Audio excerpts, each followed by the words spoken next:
Money. How does that word make you feel? Is it a rush of adrenaline, dollar signs running through your head like a slot machine? Perhaps you feel motivated, ready to send those work emails you've been putting off, or spend an extra hour writing that movie script that you're certain will be a hit.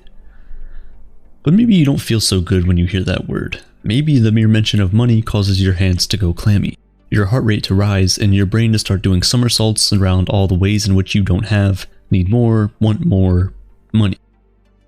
Whatever your response is, we all have one. Because, as they say, money makes the world go round. Whether it's your $5 coffee every morning to start your day or the $3,000 loan payment you just made, not a day goes by for most of us that we don't consume, spend, study, or merely think about money. You could be the driver of a sports car wearing a diamond necklace or the homeless person who watches that car drive by. On one level or another, money matters to us all. Yet for as much as money matters, it's surprising that there's so much we don't know about it, and a lot of things that we think we do that are just plain wrong. This is a crash course on how your world and the world of high finances intertwine, in hopes that, in the end, we know that much more about this illusion that keeps the economic world spinning. Before we go on, here's a message from our sponsor for today's video, Masterworks. One thing most of us do know about money is that we need to save and invest for the future. But a quick look at the news and you'll discover that traditional forms of investing aren't bulletproof. This is why I'm excited to introduce you to Masterworks. Masterworks is an award-winning startup in New York City that allows people like you and I to invest in blue-chip art. Traditional assets can lose value due to current events, but the value of art may not be as subject to these conditions. You could value an original Picasso painting anywhere right now, and even with the current economic state of the world, it will still retain its value. With countries currently dealing with record high levels of inflation, this is now especially important. The last time inflation was this high, art appreciated at an average of 17.5% per year, according to the Masterworks All Art Index, which was almost double the rate of inflation in the same period. Masterworks gives you the potential to see returns on artwork from world-renowned artists. This isn't the metaverse or NFTs, this is tangible contemporary art from established artists with track records of high-value works that sell for hundreds of thousands. And the results speak for itself. In 8 of their 9 exits, Masterworks has delivered net returns over 13.9% to their investors. Shares of paintings by artists like Banksy, Kaws, and Basquiat have sold out within minutes. It's easy to see why demand is growing, but subscribers can skip the waitlist today with the special link in the description. Net return refers to the annualized internal rate of return net of all fees and costs, calculated from the offering closing date to the date the sale is consummated. IRR may not be indicative of Masterworks paintings not yet sold, and past performance is not indicative of future results. See important Reg A disclosures at masterworks.com/cd. Back to our story. Contrary to what you might think, money as we know it today, at least in its physical form, has remained largely unchanged for millennia. The first sign of what we might think of as a banknote took the form of a piece of leather in China in 118 BCE, and 900 years later, paper currency came to fruition. It would be another several hundred years before this kind of currency would make its way to Europe and then the rest of the world. Centuries have now passed, yet the basic concepts invented by the Chinese aren't that distinguishable from what we have today. In fact, the only real difference is what these notes and coins represent.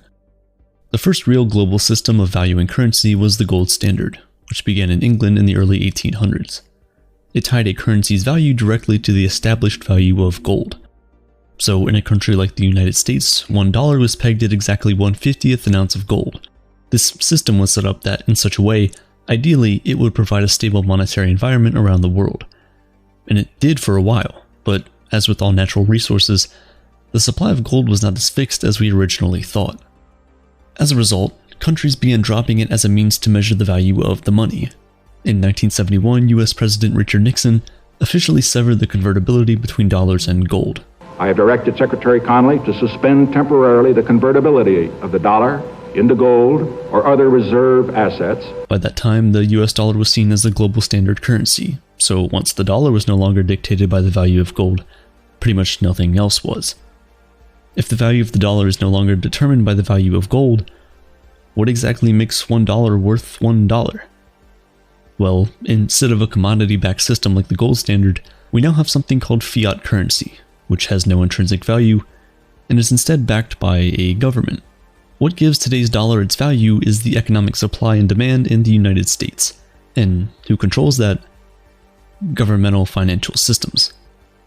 In the case of the United States, it has the Treasury and the US Mint in charge of printing its money.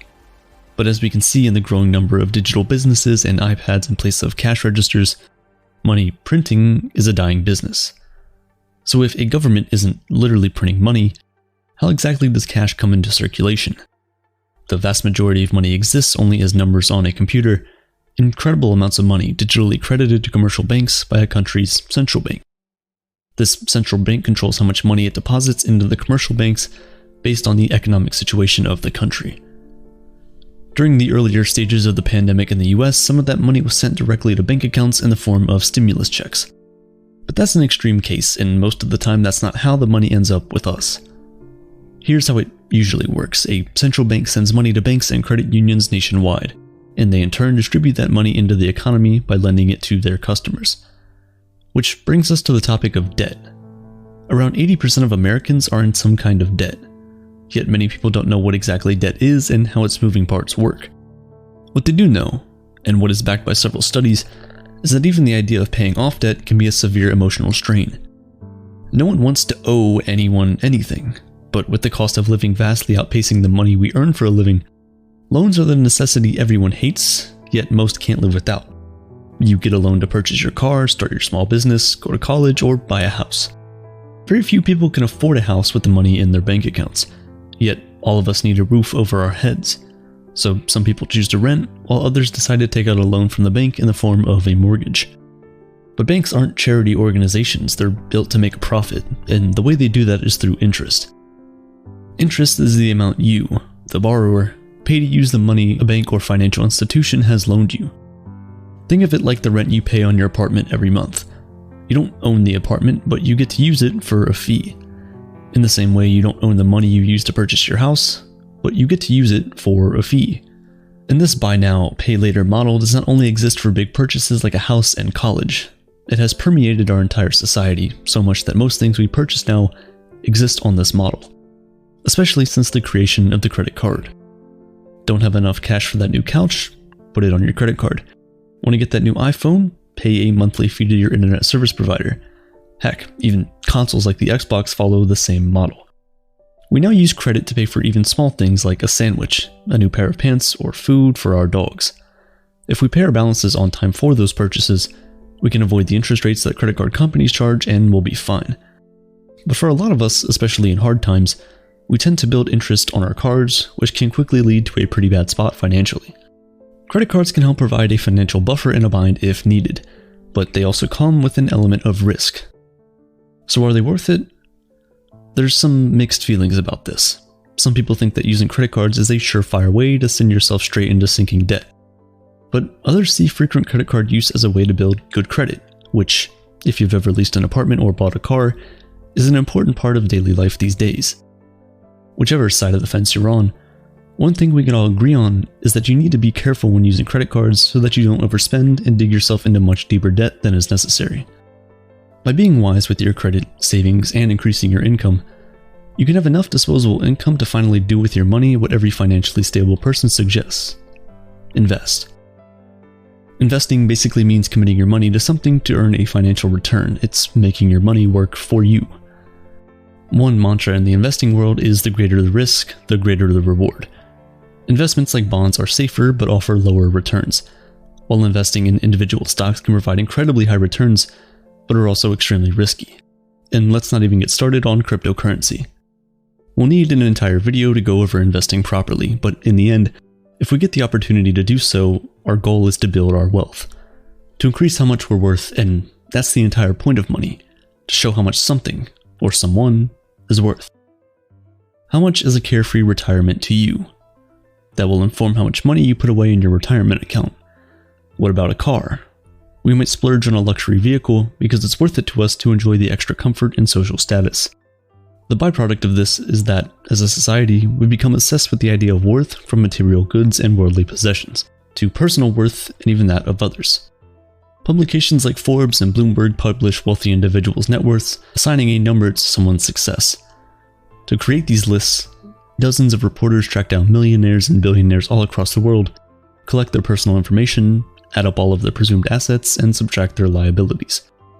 So if Jeff Bezos owns approximately 10% of Amazon, and we subtract his jet, his yacht, and any other creature comforts that he enjoys from that 10%, we should be able to identify his net worth. That simple addition and subtraction seems deceptively easy, doesn't it? Well, that's because it is. It's hard to get reliable data, and it's hard to figure out exactly where wealthy people store their money. Many of the wealthiest people in the world are investment bankers, but on a day-to-day basis, there's no way to know the composition of their firm's portfolios, which directly dictates the wealth of those who run it. There's also discrepancies when it comes to celebrities' wealth, perhaps where most of our obsession lies. Kylie Jenner was said to be the youngest self-made billionaire at one point, but her business isn't just valuable because of how much money it makes. It's valuable because she is involved with it.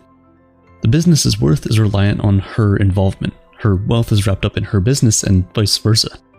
So the equation becomes even more complicated. I hate to break it to you, but most celebrities' net worths are basically guesses and not really an accurate portrayal of how much they control. So why are we glued to these lists?